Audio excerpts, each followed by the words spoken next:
हफ्ते तो वो शुरुआत हुई थी एसडीएम साहब से, तो उसके लिए ये एक बार कलेक्टर साहब से बात करेंगे। मैं ऐसी उम्मीद करता हूं कि आगे से ऐसी शिकायत नहीं आनी चाहिए। दूसरा, मुआवजे की लड़ाई अपन सब लड़ रहे थे भाई। मुझे आप लोगों ने विधायक बनाया तो सभी ने बनाया। पिछली बार बहुत सारे किसान रह गए थे। इस बार जैसा कि साहब ने निवेदन किया है कि भाई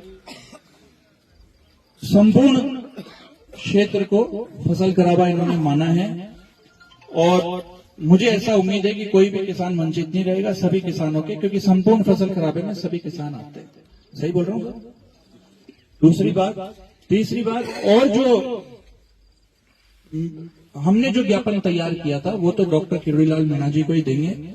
साहब ने बोला है कि भाई उन्होंने अगर बोला है 5 लोगों का प्रतिमंडल वहां पे जाए, हमें उम्मीद थी कि वो आएंगे पर नहीं आ सके। आपको भेज दिया, उनका बिजी शेड्यूल है, बरसात हो रही है, सारी बातें हैं, तो वो हम तय करके उनको अपना ज्ञापन उनको सुपुर्द कर देंगे। और भी जो अपनी मांगे हैं जो अभी निकल के आ रही थी यहाँ से, डीएपी की मांग है और भी जो भी मांगे हैं वो हम उनके सामने अपनी बात को रख देंगे।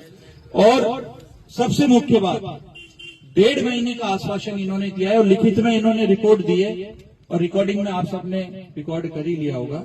1.5 महीने में अगर अपनी मांग पूरी नहीं होती तो फिर कल की जो सभा है वो अपन 1.5 महीने बाद करेंगे। अपन तो अपना प्रयास पूरा ही करेगा, तो अपन अगली रणनीति आपने 1.5 महीना बाद कर लेंगे भाई। अपना अधिकार के लिए तो सभी लड़ेगा, है ना? तो ठीक है, और जो भी बातें हो आप मुझे बता देना, तो वो मैं ज्ञापन तैयार करके वो अपन, कोई बात नहीं, दिल बड़ा, कोई बात नहीं है। अच्छा सुनो, मेरी बात सुनो, मैं दे रहा हूँ, मेरी बात सुनो, कोई बात नहीं, दिल बड़ा, अपना दिल बड़ा रखो। सुनो मेरी बात सुन लो यार, घुसड़ करेगा तो मैं तो था कि आवाज यहाँ पहुंचेगी ना, माँ की पुकारी। दिल बड़ा रखें, और तो अधिकारी अगला भी आओगा तो फिर वो तो भाई कोई बात नहीं है। मैं एक बार ये भी बात अपनी रखना चाहते हैं तो इनको अपन इनकी बात रखने का मौका दे। बाकी दिल बड़ा रखो। सबसे बड़ी लड़ाई अगर थी तो वो मुआवजे की थी, और मैं ऐसा समझता हूं कि मुआवजे में अपन वो नहीं लड़ रहे कि जिनके नुकसान हुआ, अपन तो सभी की लड़ रहे कि सभी किसानों का फायदा हुआ। अगर वो हो गया तो फिर तो छोटे मोटे इनको तो हटाओ। दिल बड़ा रखो, दिल बड़ा रखो। पर इस बात का भी विश्वास दिलाता हूं कि किसानों का अपमान नहीं होने देंगे किसी भी।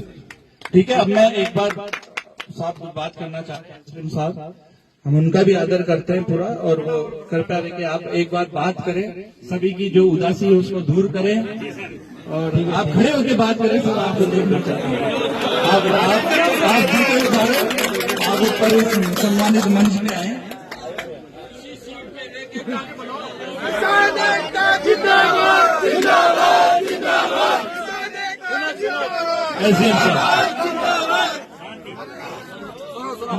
सुनो तो मेरी बात नहीं। माननीय विधायक जी, समस्त वरिष्ठ जन, मेरे भाई समान समस्त कृषक जन, ये पिछले 5 दिन से जो घटनाक्रम हुआ है, आपने अपने हक के लिए जो प्रदर्शन किया है, ये सबका अधिकार है। पहली बात तो ये है कि ये हमारा संवैधानिक अधिकार है कि हमारी मांग को हम जो है विधिवत रूप से पेश करें, सामने रखें। इसके बाद जो मुख्य बात आपने मुझे बताई, बार बार मैं आ भी रही थी कि एसडीएम साहब ने ज्ञापन नहीं लिया।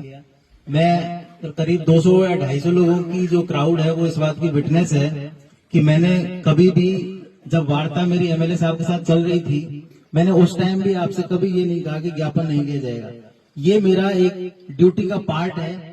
अगर एक आम व्यक्ति भी आता है, उसकी भी कोई वेदना है, तो उसका भी ज्ञापन मैं स्वीकार करता हूं, और स्वीकार करना पड़ेगा। इस बात के मुझे पैसे मिलते हैं, इस बात के लिए मुझे सरकार सैलरी देती है। तो ये इतना बड़ा आक्षेप कि मैंने ज्ञापन नहीं लिया, इसको तो मैं स्वीकार नहीं करूंगा, क्योंकि मैं हमेशा ज्ञापन लेने के लिए तैयार था। ये हो सकता है कि कहीं न कहीं थोड़ा सा मिसकम्युनिकेशन हो गया हो। मिसकम्युनिकेशन मतलब कहीं न कहीं हमारी वार्ता में कोई कंफ्यूजन रह गया हो। बाद में भी सुनिए सुनिए please please please maintain please. यार 2 मिनट रुकने दो, मैं रख मेरे साथ में सीआई साहब थे, बिल्कुल इसमें कोई डाउट नहीं है, और उनको जो मैंने मैसेज कन्वे किया वही उन्होंने आपको किया होगा। ऐसा कोई उनकी तरफ से कोई मिसकम्युनिकेशन नहीं हुआ, इस बात को मैं क्लियर कर दूं। सबसे पहले तो मैंने लगभग आधा घंटा बैठ के जैसे एमएलए साहब से बातचीत भी करी थी कई मुद्दों पे। इन्होंने पहले मुझे बता दिया था कि हमारे जो मुख्य कंसर्न है ये 4-5 हैं, तो आप इनके संबंधित जो अधिकारी हैं उनको पहले से बुला लें ताकि और ज्यादा स्पष्ट जवाब दिया जा सके। मैंने एमएलए साहब के जो पत्र है उसकी पालना करते हुए मुझे ये महसूस भी हुआ कि कहीं न कहीं जो संबंधित विभाग के अधिकारी जैसे बीमा विभाग, सहकारी विभाग, बिजली विभाग और अपना कृषि विभाग, इनके संबंधित ब्लॉक लेवल ऑफिसर्स को बुलाया भी था और एक हेल्दी डायलॉग आधा घंटे के लिए हुआ भी था। आपको सबको पता है, आप भी वहां पे थे। बस उसके बाद में जब ज्ञापन आपने नहीं दिया, सारी बातें डिस्कस हो गई, तो मुझे और जो अपने पदीय दायित्व हैं वो जो कर रहे हैं पूरे, उनके लिए मुझे वापस जाना पड़ा। और उसके बाद फिर आपने एमएलए साहब ने वो 10 मिनट का जो टाइम पीरियड रखा था वो किस तरह से लैप्स हो गया और उसके बाद किस तरह से चीजें बदलती चली गई, तो कहीं न कहीं मैं इसको एक मिसकम्युनिकेशन मानता हूँ। आगे से भी मेरा हमेशा ऑफिस, आपका ही ऑफिस है, पब्लिक ऑफिस है, वो हमेशा खुला है। लोगों की शिकायतें, वेदनाएं, उनके लिए अभी भी आप और लोगों से भी फीडबैक ले सकते हैं। हमेशा मैं उनको पहले अच्छे से सुनता हूं और कोशिश करता हूं अपने ब्लॉक लेवल ऑफिसर्स की टीम से कि उनका समाधान हो सके। आप भी मेरे ऑफिस में आए होंगे, आपने महसूस भी किया होगा, तो इस तरह से इस चीज को आप मन में नहीं बैठाएं कि हमारा जो काम करने का तरीका है वो कहीं न कहीं सही नहीं है। बिल्कुल पूरा आश्वासन देता हूं मैं आपको कि सभी जो भी मुद्दे हैं जो ब्लॉक लेवल के स्तर से होने हैं समाधान, उनका मैं अपने टीम के माध्यम से करवाऊंगा। प्लस जैसा कि जेडी एग्रीकल्चर साहब ने बताया कि कृषक हितैषी प्रस्ताव पहले से ही बना के भेजे जा चुके हैं, राज्य सरकार के स्तर से लंबित हैं, तो उनको हम लगातार राज्य सरकार के साथ में संवाद में हैं। जल्दी जल्दी वो इश्यू सॉर्ट आउट हो जाएंगे। और मैं भी एक किसान का बेटा हूँ, आप इस तरह से नहीं ले कि ये कोई कहीं दूर से आए।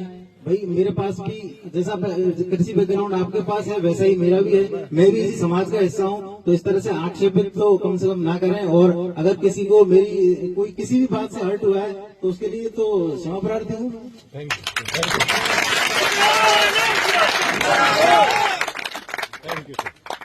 Thank you.